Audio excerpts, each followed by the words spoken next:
Bluey and I went along to Sockyo Hill as Frank's assistants. Kaylee arrived dead on time with the Narelle, who was wearing Bay City roller threads. She could have been a fair dinkum spunk if she'd turned surf like Kaylee. Kaylee had a measuring wheel over her shoulder that she'd borrowed from her school. Frank had jumped on his board and started performing tricks like a circus freak. He started off with his 3-foot acid drop from somebody's front wall. He did his 360 aerial spin, then his tic-tacs, his re-entries, his power slides. He shot the tube, hung 10, hung 5, nose wheelie, tail wheelie, walked the dog, daffied, hot dog and polished it off with a handstand. I was hoping he'd wipe out and accelerate to the bitumen at 9.8 metres per second square.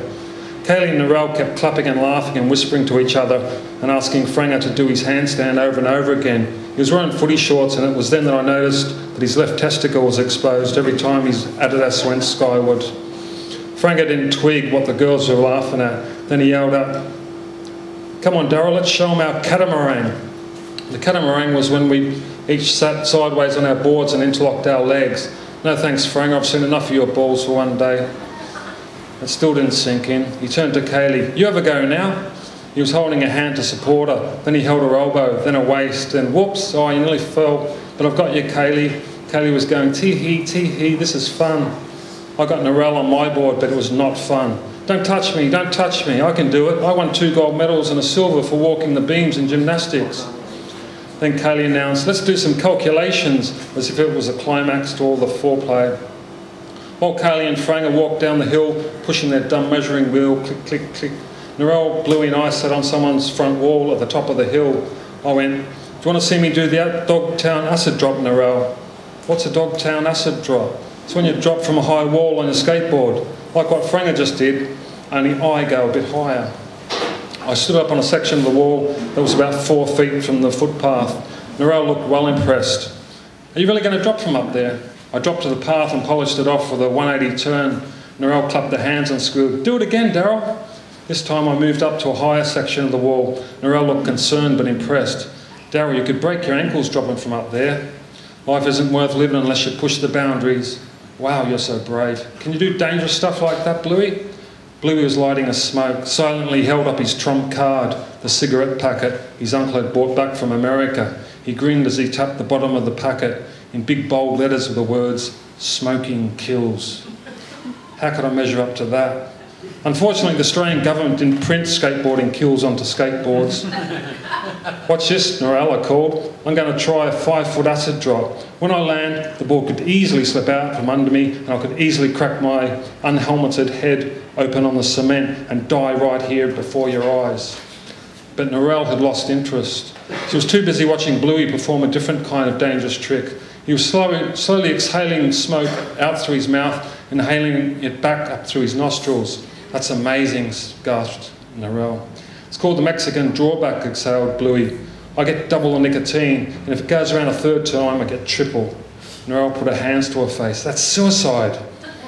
Here I go, I yelled. 5 feet straight down, but nobody was watching. I could have acid dropped from 100 feet with no parachute, and no one would have given a shit. Narelle said to Bluey, "How long do you think you're going to live doing Mexican drawbacks like that?" Bluey shrugged casually. 10 years if I'm lucky. "Narelle," I called, "I could die instantly with this next trick." She sat down on Bluey's knee and went, "Blow smoke in me mouth and see if I can blow it out again." I yelled, "Watch me play chicken with the oncoming traffic." Narelle was too busy blowing Bluey's smoke, second-hand smoke, back into Bluey's cancerous gob. The Mexican drawbacking Bluey had blown me out of town without even shifting his fat ass off the wall. Franger was to go straight down Sockyo Street for the calculations, swerve to the left at the T intersection. Kaylee at the bottom with her stopwatch at the ready. When she waved her hand, I was to let go of Franger's arm and let him descend. Franger shot down Sockyo Street like a bullet and adopted a hang 10 stance, the wrong kind of stance for such a steep incline. Hanging 10 is when you have 10 toes hanging over the nose of your board. It's a good stance to show off with on a slight incline, but suicidal for Sockyo Street. Us Eagle Owls had our own nighttime stance called hanging 11, when we'd hang 10 with our dicks hanging out as well. But that's another story. Sure enough, by the time Franger reached the T intersection, speed wobbles had set in and the board shot out from under him like a guided missile. He mummy rolled for 10 metres across the road and slapped into the gutter. His golden breed flexi deck, complete with Chicago trucks and polyurethane walls, continued the journey straight across the T intersection and came to a spectacular end beneath a Coles New World semi-trailer. Bluey Norell and I ran down the hill to Franger, huffing and puffing, not sure if he'd survived or not. Kaylee was sitting in the gutter, cradling his head in her lap like Florence Nightingale, stroking strands of his hair away from his face. "Are you all right, my darling?" I went, "That was awesome, Franger. You were almost hanging 10 at 100 miles an hour." Franger pointed a trembling finger at me. "You was meant to just let go of me, you fucking shoved me. I lost my footing from the start and I was going too fast to correct it." Trying to change the subject, I went, "According to my calculations, you alighted from that board at 28.6 miles an hour.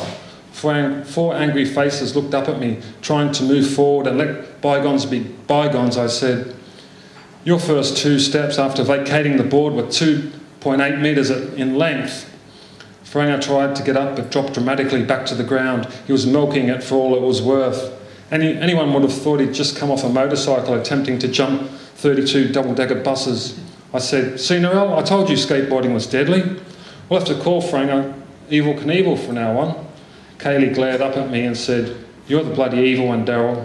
Kaylee held Franger's head to her bosom and then kissed his forehead. "You could have been killed, my brave sweetheart." I looked out across the intersection.